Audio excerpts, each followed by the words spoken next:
How's it going, football fans? Thank you for joining us here at WOUB.org. I'm Blake Brodie, joined alongside our MVL reporter, Glenn Janos. You know the drill by now. It's our midweek preview of our Friday night game of the week. This week, an especially intriguing one in the MVL. Two teams coming in hot between Philo and New Lexington. New Lex, through 2 weeks, looks solid, if not dominant. Meanwhile, Philo's coming in off a huge last-second road victory over Crooksville. Glenn, both teams are 1-0 in the early portion of league play.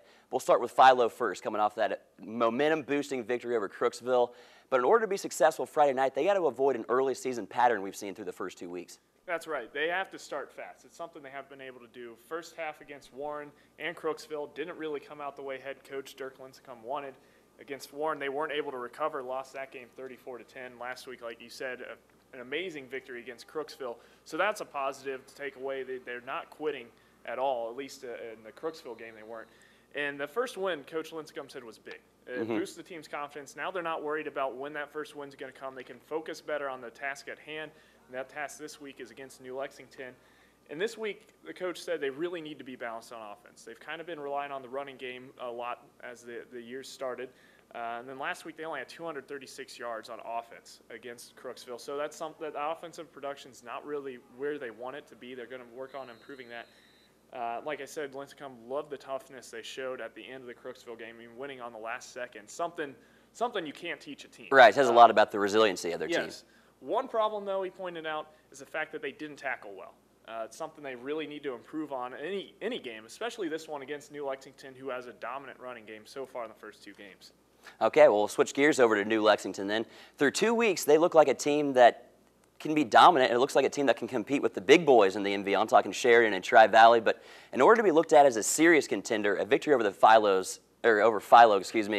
must happen, don't you think? Yes, I mean, it's definitely going to send noise throughout the league that New Lex is back, and they've been doing what they've won so far. First 2 games, they've outscored opponents 69-12. I mean, that's pretty impressive, including a shutout 28-0 against John Glenn last week.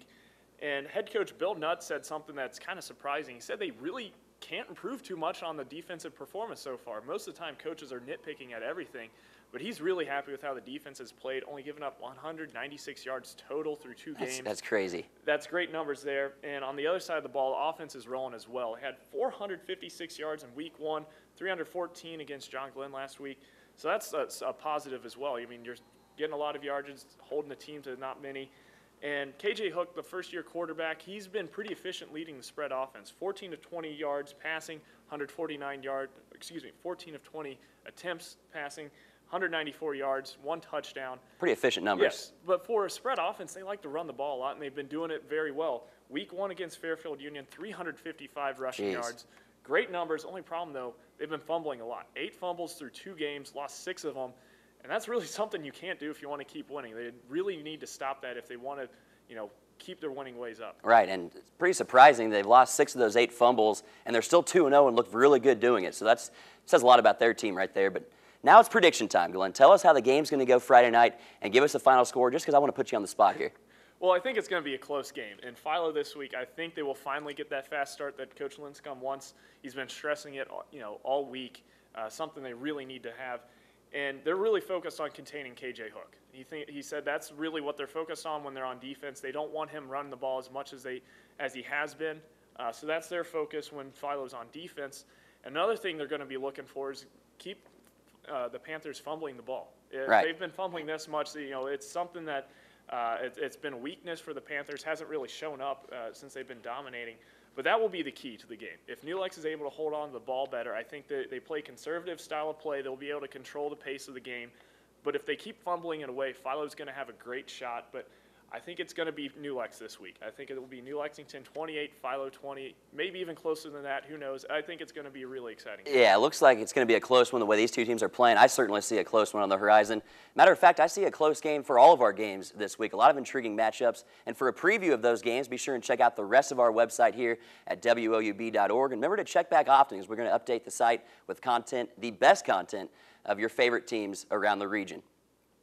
Now is that time to recognize our Facebook Fan of the Week here at Gridiron Glory. This week we randomly selected Carla Weaver of Mason, West Virginia. She's a Wahama White Falcon fan through and through, and we'd like to thank you, Carla, and invite you to our Gridiron Glory finale show at the end of the season and our Player of the Year award ceremony as well. Who knows, maybe one of those White Falcons will be in the Player of the Year award running. They certainly look like it. But anyways, thank you so much, Carla, for your support of Gridiron Glory on your Facebook account. Well, that's going to do it for this midweek preview of our Friday night game of the week. It should be a lot of fun. It's going to be an intriguing one, definitely, in the MVL race between the Philo Electrics and the New Lexington Panthers. For Glenn Janos, I'm Blake Brodie saying so long, and we'll see you Friday night.